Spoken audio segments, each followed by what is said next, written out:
আজকে যারাই বিগত 16 বছর আওয়ামী লীগ বিগত 16 বছর আমাদেরকে নির্যাতন করেছে, এই আওয়ামী লীগকে কমপক্ষে আগামী 3টি জাতীয় নির্বাচনের জন্য অযোগ্য ঘোষণা করতে হবে। যারা আওয়ামী লীগকে নিজেদের স্বার্থে আবার প্রতিষ্ঠিত পুনর্বাসন করতে চায়, আমরা তাদেরকে বলে দিতে চাই, আপনাদের ইতিহাসে আমরা জানি।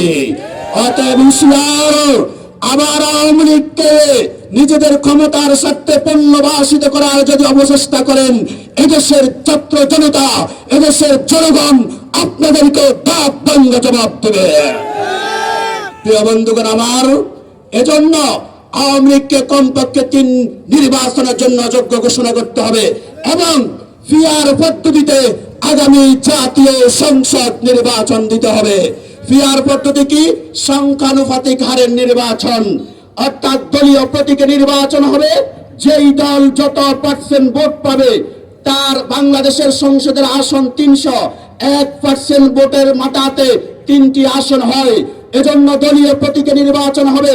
যেই দল যত % ভোট পাবে সে বাংলাদেশের পার্লামেন্টে তত % আসন পাবে। এই ফেয়ার পদ্ধতিতে যদি নির্বাচন হয় তাহলে সকল রাজনৈতিক দলের অংশগ্রহণে একটি কার্যকর সংসদ প্রতিষ্ঠিত হবে। আর এই সংসদের মাধ্যমে এদেশের জনগণের ভাগ্যের পরিবর্তন করা সম্ভব হবে। যা বিগত 16 বছর পর্যন্ত, বিগত 54 বছর পর্যন্ত আমরা স্বাধীনতার 54 বছর পরেও যেই শান্তি আশায়, যেই সুখের আশায় আমরা বুক পেতেছি, বিগত 54 বছরে যারা এই দেশ শাসন করেছে কেউ আমাদেরকে সেই শান্তি এবং কাঙ্ক্ষিত মুক্তি দিতে পারে নাই। একমাত্র আমাদের শান্তি এবং কাঙ্ক্ষিত মুক্তি রয়েছে ইসলামের পতাকার তলে। এজন্য আমরা সকলকে উদাত্ত আহ্বান জানাবো, আসুন আগামী দিনে আর ডান আর বাম নয়, আমরা যদি রাষ্ট্রীয়ভাবে যদি ইসলামকে প্রতিষ্ঠিত করতে পারি তাহলেই আমাদের চূড়ান্ত বিজয় আমরা সাধিত করতে পারবো, চূড়ান্ত বিজয় অর্জন করতে পারবো।